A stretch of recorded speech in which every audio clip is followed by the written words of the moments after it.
Hi, hello. So, because I'm motivated and there's good lighting, I thought about just sharing a couple of books that I've been reading lately and that I've really liked, and then I just wanted to share. And those are just three little books. Okay, so it is really hot, so I had to remove my little black sweater. So, the first book that I want to discuss is this book, which is a graphic novel that is entitled French Theory. I actually really loved it. It is basically the story of how the work of certain French philosophers like Foucault, and by the way, 2026 is like the 100 years since the birth of Foucault. Um, so it's like how, for example, Foucault, Derrida, or Deleuze were actually kind of, you know, um, let's say, like how they integrated the American intellectual landscape of the 20th century, of the second half of the 20th century. And so it goes through their particular theories, their main concepts, how they were read in the United States, how that led to this concept of French theory. And I actually really loved it because it tries to take these really complex philosophical works that can be quite not very easy to access, and it describes them, it makes them accessible to the reader. It has beautiful colors. Like, look at that cover. That cover is amazing. And it has absolutely beautiful drawings and colors. Like, it was like hyper stimulating. I actually read it in just 2 days, and also like it gave me the concept, like the context for this concept of French theory that again I didn't even know like the genesis of, because again it's how the American intellectual landscape kind of took these French thinkers, how they like the relationship that they had with them, and how they participated in like many events in like different congresses and like different I think in English is seminars. I don't know, I'm thinking like many languages at the same time. But I would just totally recommend, for the beauty of the drawings, for the interesting like contextualization of a concept, and also because nowadays I believe this is very important politically for our world. So this would be the first wonderful, awesome book that I read.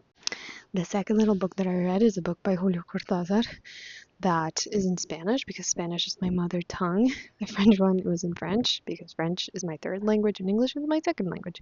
And so this one is just like a collection. So, okay, contextualization. Julio Cortázar is a writer from Argentina. He is from the 20th century, and he has written many important works when it comes to like a certain genre, which in French he described as fantastic. Is very interesting because his works are always kind of a mixing reality with interesting forms of imagination that make reality, like daily life, somehow get like interesting sparks. And I feel that whenever I read him, I just go back to my daily life being so motivated and so happy because I start to see random ass things. It's as if I could wear like his glasses and get in his perspective from the world. So this is just like a collection of short stories of like little, I forgot the name in English, but um, little short stories that are hyper stimulating to the imagination. I felt like this was an injection to my imagination, especially there's one. So like there are different stories. One, for example, about like a woman and her relationship with like paintings and cats. There's another one about graffiti art and like weird indirect messages and love that it comes with that graffiti art. There's another one that is inspired on Bach's fugue and that he actually tried to create literary, like in a literary format, what he had sort of experienced and consumed in music with Bach. So I actually absolutely love that one.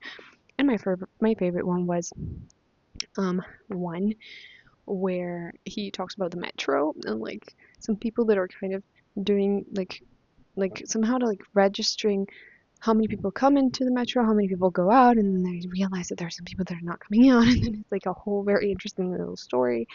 So this is the second one. I actually really liked it, and it was very easy to read because it was like small and it was not, very, it didn't take like a huge fucking effort to read, which I really like. So that's like the second book that I've really been loving, and let's go on into the third book. Third book, Stefan Zweig, Nietzsche. So this is a little biography. Okay, contextualization again. So Stefan Zweig is a writer from the 20th century. He's a German writer. He's very known and important because he has written a lot of biographies. He was a writer from before the Second World War, and he actually ended his life in, I believe, 1945. He committed suicide in Brazil. And he's known for, again, writing really interesting biographies. He's written biographies on many different historical characters. I know Erasmo. He has written also one about Montaigne. He has written also um, the biographies of like Hölderlin and Balzac. He was really interested in the format of biography, and he also has fiction works of fiction, essays, poetry, I believe. I'm not entirely sure, but he's one of my favorite writers. And I had this at home, just sitting at home, this little Nietzsche, and it's basically a biography of Nietzsche that he wrote in 1925. And I absolutely adored this book. Like, if it was something that stimulated me intellectually this year, was this book, the quotes that it has, the wonders of this biography. It's super interesting because he's not telling this biography in a very like linear model. So you don't get like he was born here in this year and then he died. No, he actually collects the most important parts and aspects of Nietzsche's subjectivity. So you're going to see him talking about his sickness. You're going to see him talking about his music, but in like chapters that are dedicated to those aspects and not just a linear chronological like kind of narration. And so it becomes really potent and powerful because you get to touch the aspects that were actually essential to Nietzsche, though he kind of misses a very important one, I believe, which was Christianism and which was Christian morality for the 19th century. But as a whole, I really enjoy this, especially because it kind of shows us like the value of lives that are not necessarily lived through the lens of normality, lives that are not necessarily, as I said, linear and oh, I am born, I go to college, I work, I reproduce, and I die, and therefore I have value. But this kind of individual was an individual that was pretty pathological, that suffered most of his life, and that even though it was, he was confronted with these terrible situations, he created so much beauty. He created so much valuable forms of thought. He challenged modernity. And so it was a reading that completely stimulated me, and that also allowed me to look at my mental health differently, because I'm always judging myself for having CPTSD and having a mental health kind of situation that is quite intense and that sometimes gets in the way of me forming meaningful relationships, romantic ones. I do have very meaningful friendships that are quite stable and kind and awesome, but I struggle to form stable romantic relationships, and so I'm always like judging myself for that. And reading this book was also very interesting, so I was like, okay, this thing that I always judge of myself maybe is also giving me very interesting things. Maybe it's also giving me like perspectives on health and the world and myself that it was not valuing before and that I can value. Okay, I'm like so hyperventilated. I don't know why I'm speaking so fast. Ooh, girl, got excited. Okay, that's it, and I am planning to read other books, and I'm going to show you which ones I'm planning to read. I'm currently reading Lu Andrea Salome, her biography, which is also a woman from the end of the 19th century, the beginning of the 20th century. She was a philosopher. She was also a novelist. I believe she also wrote poems, though I'm not sure. Nietzsche had quite a crush on her. And this is a biography by Dorian Astor, which is like, it's also in French. But he is an academic, and you're like a French academic that has written extensively on Nietzsche. And I'm really liking how it's going. Like, I'm only starting it, so I don't have like, I'm only here. So I don't have like much to say because I've read so little. That's the one that I'm reading. And another thing that I'm reading, oh my god, this I've been reading for a while. This I think is moment to end at one point.